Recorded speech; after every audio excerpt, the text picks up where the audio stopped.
de cumplir mis obligaciones en la Asamblea Constituyente. Así que voy a hablar tal vez unos 20 minutos y luego, no sé, podemos conversamos un rato con ustedes y luego pues me van a disculpar que no pueda quedarme toda la mañana, tengo que ir a la Asamblea.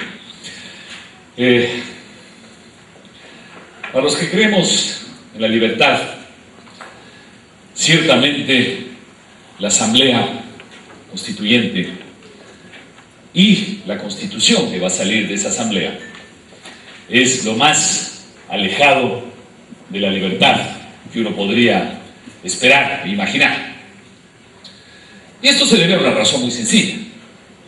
La visión que tiene la mayoría de la Asamblea y el gobierno sobre la vida en sociedad es lo contrario de la vida en libertad.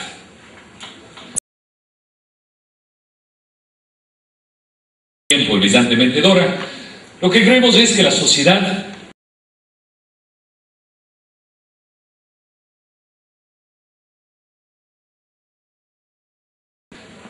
nosotros lo que creemos, y lo dijo un poco, se construye sobre la base de las personas y sus libertades. Lo que las personas quieren hacer, cómo quieren organizarse, cómo quieren intercambiar, cómo quieren compartir. Sobre esa base de las personas y su libertad se construye la sociedad. Y obviamente no se construye una sociedad perfecta. Se construye la sociedad que esas personas libremente en esa sociedad quieren construir. Ese es el elemento fundamental. No es una sociedad que tiene una línea objetiva donde uno dice tenemos que llegar allá, no. Lo único que hay es la libertad de las personas para construir lo que desean libremente construir. Ese es el elemento fundamental de una sociedad libre y liberal. Y obviamente sobre esa base se pueden construir sociedades muy diferentes. Porque las personas en diversas sociedades, a pesar de que todos los seres humanos somos parecidos, pueden tener inclinaciones, gustos, preferencias diferentes. Se pueden construir sociedades diferentes. La otra visión es la visión de que alguien nos tiene que conducir hacia un bien común. Nos tiene que conducir hacia un objetivo que alguien determina que es el objetivo adecuado de cómo debemos vivir. Y obviamente ese alguien solo puede ser el Estado, pero más concretamente ese alguien son ciertos grupos de personas. El Estado, cómo debemos vivir. Son dos visiones diferentes de la sociedad. Es la sociedad basada en ese objetivo que algunos fijan y es la sociedad de que las personas libremente fijan cómo caminan en la vida. Y en eso obviamente hay muchos, entre comillas, cuestionamientos a la sociedad libre. Porque hay gente que dice, ¿cómo es posible? En la sociedad donde alguien nos guía hacia el bien común, estamos en una sociedad que es mucho más, por ejemplo, solidaria. Porque a través del bien común se piensa en los demás. En cambio, la sociedad libre no piensa en los demás. Es una sociedad egoísta. ¡Qué gran error de creer eso! Estamos diciendo que las personas construimos la sociedad libre. ¿Y qué somos las personas? ¿Las personas somos solo egoístas? Sí, también somos egoístas, por supuesto. ¿Pero las personas somos solo egoístas? Por supuesto que no.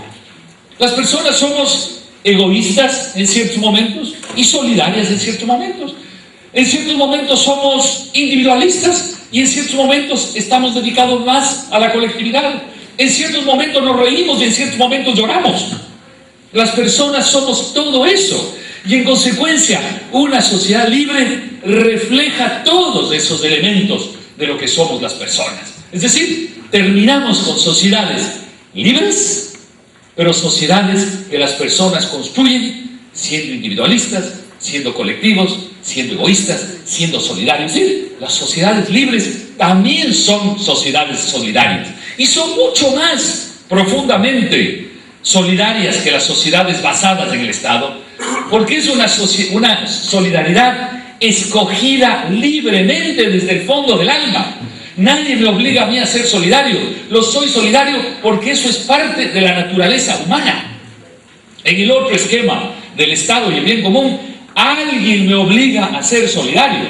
Y en realidad lo que sucede en las sociedades del bien común y del Estado es que la gente acaba siendo menos solidaria.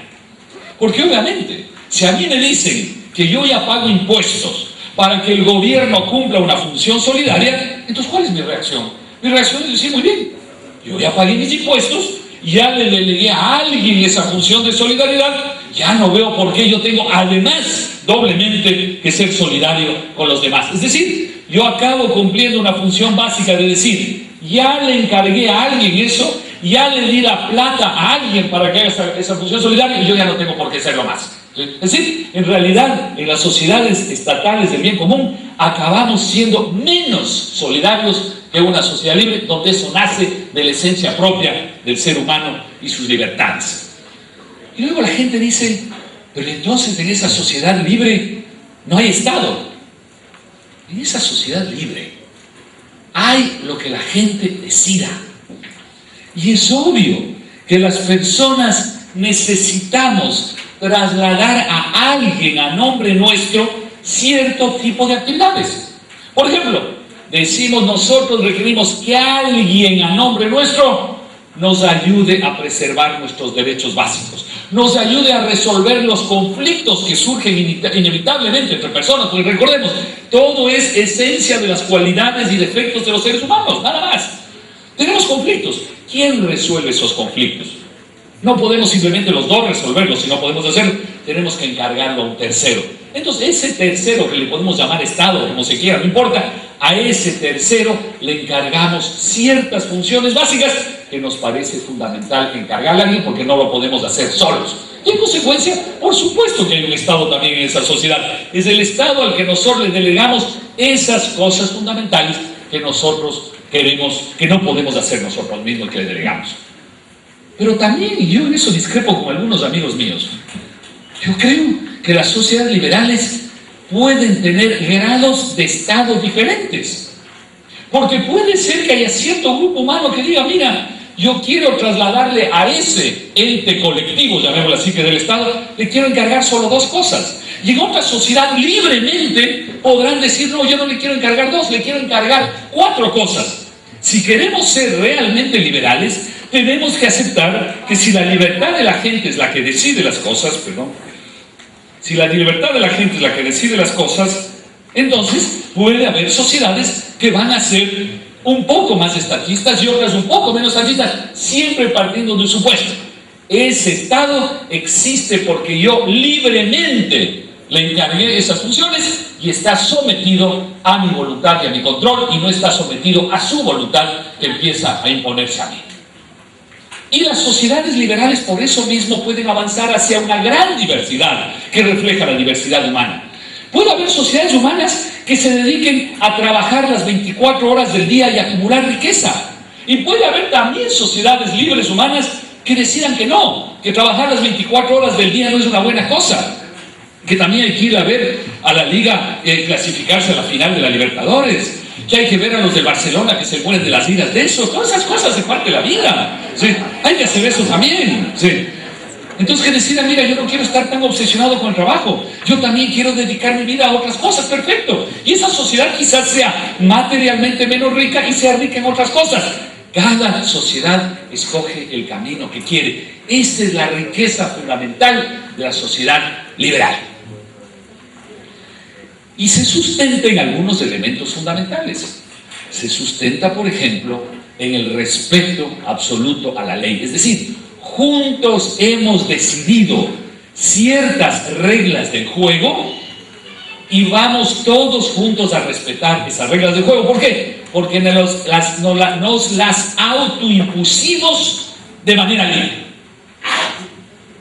Y esas reglas nosotros no queremos, y ahí es donde viene la diferencia entre las sociedades basadas en el derecho y en la ley y las sociedades basadas en las mayorías. Nosotros no queremos que de repente venga alguien y diga, como yo tengo la mayoría de los votos, ahora ya no vamos a trabajar en función de lo que ustedes decidieron como normas de vida, sino que ahora vamos a trabajar en base a las normas que yo he decidido, porque ahora yo soy la mayoría y puedo cambiar esas reglas.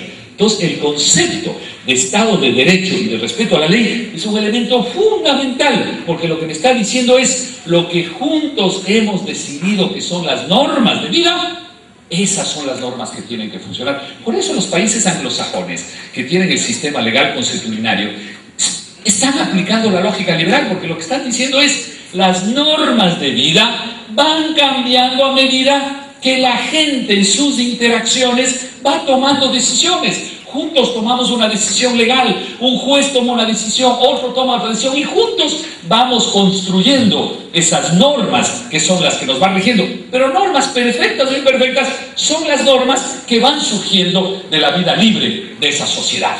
En cambio, lo que nosotros tendemos a hacer aquí, y ahora es el mejor reflejo de eso en el país, lo que estamos haciendo es que alguien que está arriba decide cuáles son las normas que nos tienen que regir y cambia esas normas cuando se le ocurre, porque tiene el poder político de imponer esas normas. Entonces el Estado de Derecho es un elemento fundamental de esta sociedad libre. El mercado es un elemento fundamental de la sociedad libre. ¿Por qué? Porque el mercado, contrariamente a lo que algunos creen, o plantean, o se imaginan, o se inventan, no sé, el mercado no es un espacio que alguien maneja. El mercado en sí mismo no existe. El mercado es esencialmente la interacción de personas. El rato que 2, 3, 5, 10 personas, 1 millón de personas se reúnen para intercambiar, existe en ese momento el mercado. El momento en que esas personas se retiran y ya no intercambian, el mercado desaparece, el mercado no existe. El mercado es la interacción libre entre las personas. Y eso no lo entendemos. Creemos con la mentalidad estatista que el mercado tiene que haber sido creado por alguien, que el mercado tiene que estar siendo manejado por alguien, que alguien que tiene que estar escondido en una gruta secreta desde la cual está manipulando los mercados. No, el mercado es simplemente, llamémosle así, el espacio virtual donde interactúan las personas, como lo dijo Dora, para intercambiar derechos de propiedad, intercambiar bienes y servicios, intercambiar deseos, pero al final todo intercambio es un intercambio de derechos de propiedad. Yo te cedo a ti algo de lo que yo tengo, a cambio que tú me cedas lo que tú tienes. Entonces hay esa mala comprensión de que el mercado es algo que existe y es manipulado por alguien. No, insisto, el mercado es la interacción entre la gente. Y hay por lo menos 2 otras falacias, digamos así, en la interpretación de lo que es el mercado. La una es de creer que el mercado por esencia es individualista. Y ese es un gran error. Porque cuando nosotros decimos que yo voy al mercado a intercambiar con alguien, yo tengo que llegar al mercado pensando 2 cosas. Una primera cosa que yo tengo que pensar es una cosa individualista. Tengo que pensar qué es lo que yo tengo y qué es lo que yo quiero. Tengo que pensar en mí. Pero luego yo tengo que pensar en el que está al otro lado. Tengo que pensar qué es lo que este sujeto, así me caiga mal, y puede caerme muchas veces mal, no importa. ¿Qué es lo que él quiere? ¿Qué es lo que él tiene? ¿Y qué es lo que él quiere? Es decir, siempre que yo voy a un mercado, tengo que pensar en mí y necesariamente tengo que pensar en el otro. Porque si no pienso en el otro, ¿cómo voy a poder intercambiar? Si no me hago la más mínima pregunta de saber, él quiere papas fritas, si no pienso en eso, entonces, ¿qué le voy a ofrecer? ¿Cómo voy a saber qué tengo que llevar al mercado? Entonces, el intercambio es al mismo tiempo, es cierto, un acto individual y egoísta, y es al mismo tiempo un acto de pensar en el otro y de pensar en los otros. En consecuencia, no es cierta esa visión de que el mercado es esencialmente individualista. Eso no existe, porque no habría intercambio. Segunda cosa muy importante, se dice con frecuencia, y cuando estoy diciendo aquí se dice, en estas épocas para mí el se dice son todas las cosas que oigo en la asamblea, lógicamente, ¿sí? Es mi entorno natural de vida ahora, ¿sí? Se dice que el mercado es como la lucha darwiniana en la naturaleza, en que unos se comen a otros y que el más fuerte le gana a los demás. Primero, que la teoría darwiniana no dice que el más fuerte se come a los demás, dice que el que mejor se adapta sale adelante en relación a los demás, que es una cosa diferente. Puede ser que el más débil se adapte mejor que el más fuerte. Pero bueno, partamos de esta idea de que el más fuerte se come al más débil. Y de que esto es una lucha de los unos contra los otros. En realidad es diferente. El mercado es un espacio económico, lo es otras cosas también, digamos el campo económico es un mercado, un espacio económico en el cual lo que intentan las personas es ampliar el espacio de oportunidades. No intentan comerse unos a otros, intentan ampliar el espacio de oportunidades. Es decir, yo me enfrento a una cierta cantidad de consumidores y trato a esos consumidores de ampliarles su espacio de oportunidades, ofreciéndoles nuevos productos, ofreciéndoles productos más baratos, ofreciéndoles productos de mejor calidad, etcétera, etcétera. Entonces, no es una lucha por los recursos escasos, es una lucha por ampliar las oportunidades. Y esas son dos cosas absolutamente diferentes. En consecuencia, el concepto de la lucha darwiniana no se aplica al intercambio económico y al mercado. Lo que se aplica es el concepto de que es una lucha por tratar de ampliar las oportunidades de los unos y los otros. Y ese es un concepto que es muy importante. Yo creo que es el concepto fundamental de una sociedad liberal, y voy terminando unos minutitos para conversar con ustedes. ¿Qué es el concepto fundamental de una sociedad liberal? El objetivo fundamental de una sociedad liberal es ampliar las oportunidades de libertad de la gente. Es ampliar las oportunidades de libertad y de escoger de la gente. Ese es el único objetivo que tiene una sociedad liberal. Como les decía al principio, no tiene un fin. Uno no dice yo quiero llegar allá. Lo que sí quiere la sociedad liberal es ampliar los espacios de oportunidades para que la gente pueda escoger más. Eso sí. ¿Escoger más qué? En todos los partes, todos los campos. En el campo cultural, en el campo económico, en el campo social, en el campo lo que sea. Es ampliar las oportunidades. Por eso una sociedad liberal es una sociedad que camina. Camina porque su objetivo es ese, dar más oportunidades a la gente. Cuanto más oportunidades hay, la gente más puede aplicar su elemento fundamental, que es las decisiones libres. Si tú solo tienes que escoger entre dos cosas, tienes poco espacio de libertad. Si tú puedes escoger entre 1000 opciones en la vida, tienes más espacios de libertad. En consecuencia, ampliar las oportunidades es el elemento fundamental de una sociedad libre. Y como les decía, desgraciadamente, la Asamblea y la Constitución que va a salir, lo que menos hacen es ampliar las oportunidades. Y voy a dar algunos ejemplos sencillos. Materia de seguridad social. El Ecuador no ha tenido oportunidades de escoger libremente. Tenemos un sistema estatal monopólico en la seguridad social. En la Constitución del año 98 se logró abrir una pequeña puerta hacia un poco de libertad. No se lo aplicó, pero por lo menos había esa opción en la Constitución. Bueno, esta Constitución, con casi toda probabilidad, va a volver a restringir las oportunidades de escoger en materia de seguridad social hacia solo poder escoger el sistema de seguridad estatal monopólico. Se cierran puertas. En un campo totalmente diferente. Hace pocas semanas se decidió poner en la nueva Constitución la prohibición que el Ecuador pueda participar en procesos de arbitraje internacional. ¿Qué es eso? Es sistemas para resolver controversias que todos los países del mundo lo utilizan. Porque son sistemas que permiten ágilmente resolver conflictos internacionales legales. Bueno, ágilmente resolver conflictos internacionales legales. Bueno, el Ecuador acaba de excluirse de eso.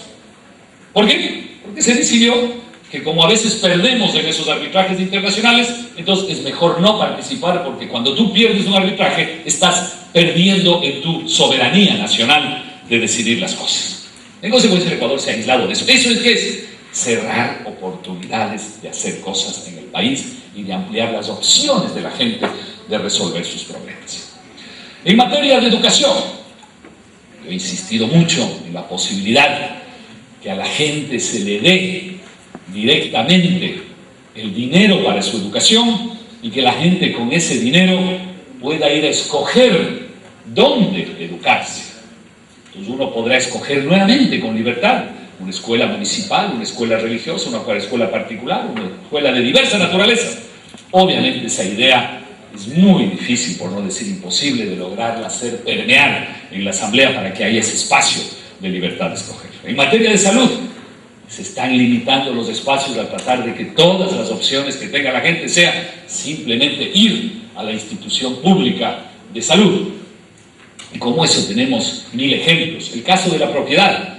El caso de la propiedad es elemento fundamental del desarrollo de las libertades de las personas. Sin embargo, lo que se acaba de casi aprobar, todavía no aprobado, pero está en camino a ser aprobado en la Asamblea, es que la propiedad, para ser respetada, tiene que cumplir con 6 o 7 criterios.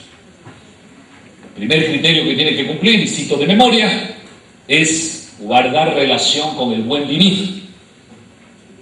Segunda cosa, tiene que apoyar la interculturalidad.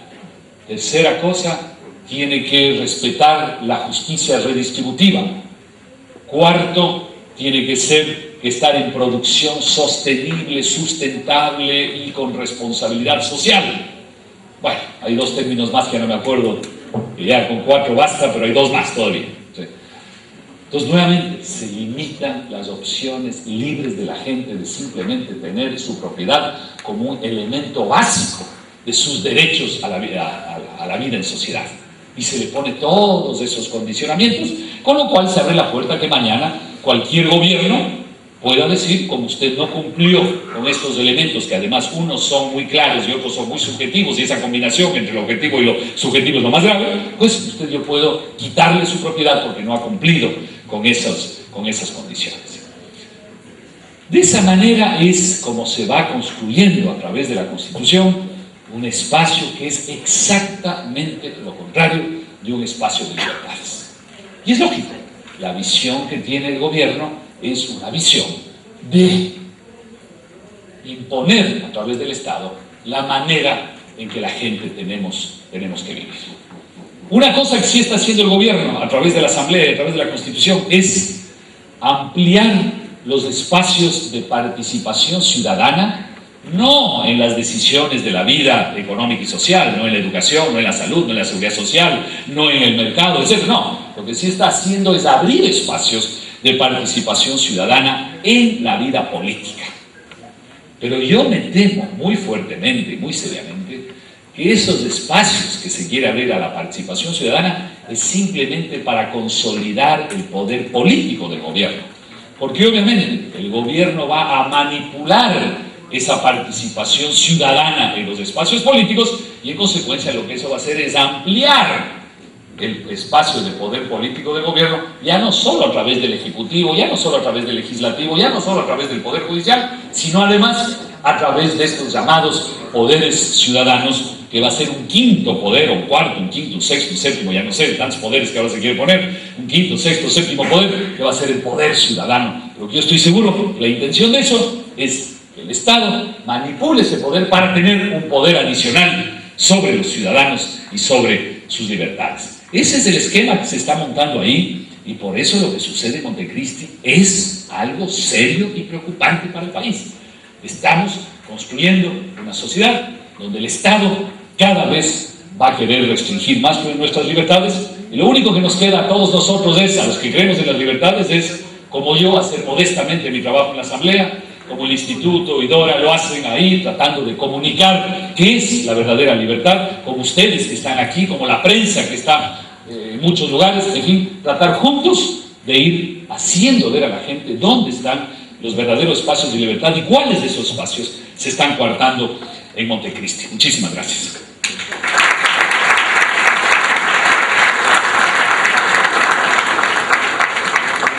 Bien, si a ustedes les parece, podemos pasar un momentito a conversar, si les parece, por supuesto. Si no, no hay ningún problema. Sí. Sí, señor. En honor al tiempo que usted quiere, yo tengo algunas cosas que me causan preocupación, pero lo más sobresaliente de esto es lo siguiente. Muy generosamente usted le llamó ley de la propiedad. que en buen castellano se llama robo. Cierta ley de la propiedad tiene que cumplir todas estas condiciones. ¿En manos de quién van a poner para que determine si eso se está cumpliendo o no? Porque puede venir cualquier institución y dice no la está cumpliendo y se la roba.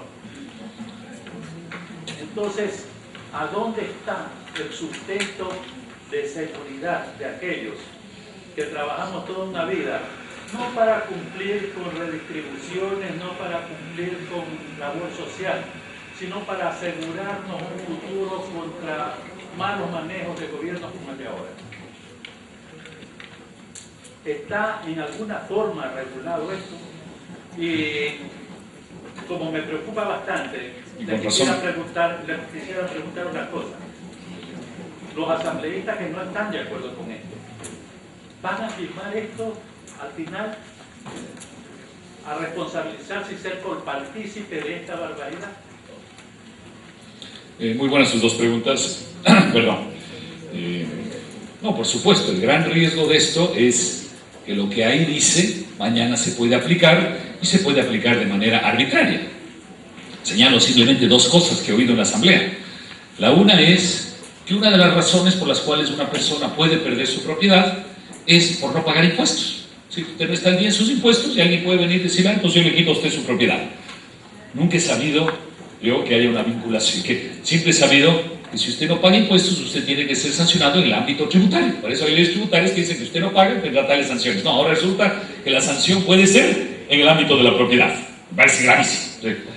Y la otra que también mencionó algún asambleísta muy tranquilo el otro día es que cuando yo mencioné que la Constitución, en el siguiente artículo de la propiedad, no hablaba de un debido proceso para las expropiaciones. En casos obvios, expropiaciones tiene que haber, por obras públicas, etc. Es obvio que tiene que haber. Que no había un debido proceso que estaba marcado ahí. La respuesta que él me dio es muy tranquilamente, pero este tipo de cosas no requieren de un debido proceso. ¿Sí? No requieren de un proceso. Son cosas que se hacen automáticamente. ¿Sí? Entonces, son cosas por lo menos preocupantes, si no mucho más. ¿Sí? Entonces, obviamente hay un arbitrio ahí que queda abierta la puerta a cualquier tipo de intervención de cualquier tipo de gobierno. Sobre lo segundo, es evidente que los que estamos ahí tenemos dos posibilidades, y siempre hay esa posibilidad, y uno conversa con los amigos de eso. La una es que uno diga, como yo no estoy de acuerdo con las cosas que está haciendo la Asamblea, me voy a mi casa. Esa no es mi actitud. A mí me nombraron para estar en la Asamblea y hacer mi trabajo, que es defender las ideas con las que he oído, porque creo que son sanas para el país, y oponerme a las cosas que se están haciendo. Y eso lo tengo que hacer ahí, no lo puedo hacer desde mi casa, porque otras personas... Yo al final tendré que decir muy claramente cuál es mi opinión sobre la Constitución a través de mi voto. Sí, al final yo tendré que votar sí o no por la Constitución, y es obvio que tal como se están conformando las cosas, incluyendo estos temas que todavía no han sido aprobados, están solo en primera propuesta, en primer debate, es obvio la decisión que yo tendré que tomar. Tratando de defender modestamente lo que podemos hacer.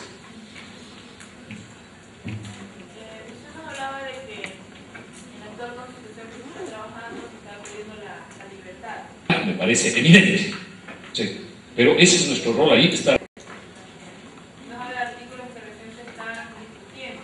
Sin embargo, sabemos también que ya se han aprobado cosas como la eliminación de la tercerización laboral, que me parece que es algo que devuelve la libertad a los obreros. Y otra cosa muy importante para el sector de la educación, que es que por fin se le dé el 6% del Producto Interno Bruto para la educación, algo que no se lo estaba haciendo a pesar de que ya existía esta resolución anteriormente. ¿No cree usted que eso también es devolverle la libertad al pueblo, de que pueda estudiar, de que pueda educarse, de que pueda tener el conocimiento necesario? A ver, te contesto sobre los dos temas.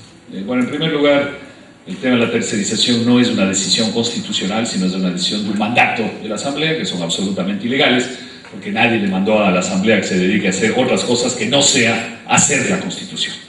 Ese ya en sí mismo es una ilegalidad que algunos consideran que no tiene importancia, otros sí creemos que desde el punto de vista conceptual y práctico, desde ambos puntos de vista, es inaceptable. En realidad, Si tú quieres devolverle a la gente, como tú bien dices, su libertad y devolverle a los trabajadores y a todo el mundo la libertad, en realidad solo debería haber un artículo constitucional en el Ecuador que diga, y no se necesita más que eso, se le da a la gente la libertad de negociación y nada más. Es decir, la gente debería tener la libertad de negociar libremente. No se necesita más que eso. Entonces, el problema es que con estos mandatos tú estás limitando la libertad de la gente, sus relaciones laborales. Eso sería el elemento de libertad básica y nada más que eso.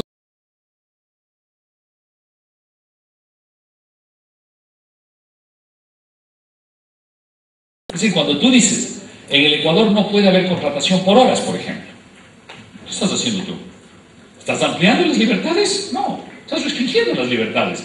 Tú estás diciendo, ese tipo de contratos libres que mucha gente quisiera, porque esas son sus circunstancias, sus gustos, sus deseos, o sus necesidades, o las necesidades de los otros, yo te estoy coartando, no estoy permitiéndote que haya esa contratación por horas. Esa es una coerción a la libertad de la gente. Entonces, en realidad, la mayor parte de decisiones laborales que se toman son más bien en el sentido de limitar y no de ampliar las libertades. Sobre lo segundo, por supuesto que yo estoy de acuerdo que haya más presupuesto para la educación. Pero te señalo dos cosas. En primer lugar, que no es que antes no se hizo. Esta decisión, por lo menos obligatoriamente, se la tomó en el Ecuador en octubre del año 2006, es decir, al final del gobierno de Alfredo Palacio. ¿Sí? Es decir, este es el primer gobierno que tiene la obligación, digamos así, de cumplir con ese mandato ciudadano. ¿Sí? Entonces, no es que los demás no lo han cumplido, es que recién es una obligación existente actualmente. Segundo, el problema de la educación en el Ecuador no es un problema solo de recursos económicos, es un problema de cómo funciona el conjunto del sistema. ¿Sí? Entonces yo creo que hoy, y yo estoy totalmente de acuerdo con eso, creo que estamos dando un paso a dar más recursos al sistema, porque yo prefiero francamente que le demos a la educación a que le demos otras cosas intrascendentes. La educación es fundamental, pero no estamos haciendo ningún cambio sustancial en el sistema. ¿Sí? Y entonces lo que va a suceder muy probablemente en el Ecuador es que estamos poniendo más plata en un sistema igual, es decir, estamos poniendo más plata en un saco roto. ¿Sí? Y esta es la gran obligación. Pongamos más plata, pero cambiemos fundamentalmente el sistema. ¿Qué significa cambiar el sistema educativo? Muy rápidamente, significa 3 o 4 cosas, nada más tampoco. Primero, descentralización. La primera propuesta que salió de la mesa 1, que es los que han hecho esto de educación, no hay descentralización, ni siquiera se menciona la palabra descentralización. Es decir, no se quiere descentralizar el sistema educativo, sino mantenerlo centralizado en Quito. Segundo, que la gente, los chicos, los muchachos, reciban ese dinero directamente y puedan aplicar su libertad de escoger dónde educarse. Tampoco está contemplado. Tercero, que haya un sistema de rendición de cuentas, evaluación, información, etcétera, que sea independiente de los actores del sistema. Tampoco se está planteando. ¿Sí? Bueno, es decir, las cosas fundamentales que pueden cambiar el sistema no se las está planteando. Solo se está poniendo más plata. Entonces yo creo que ese es un camino errado, no en el sentido de la plata, pero sí en el cambio del sistema.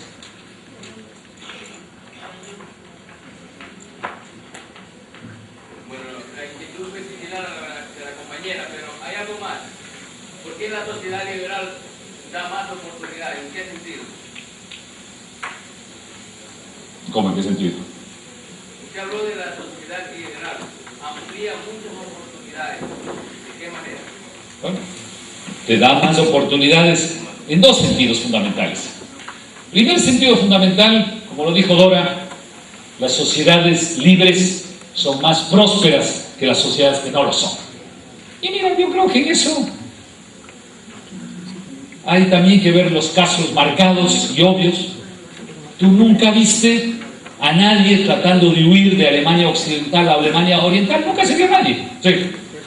Los alemanes occidentales iban de visita a Alemania Oriental y luego regresaban en la noche a su casa. Nadie se le ocurría quedarse. La gente de la Alemania del Este huía, arriesgando su vida a Alemania Occidental. ¿Por qué?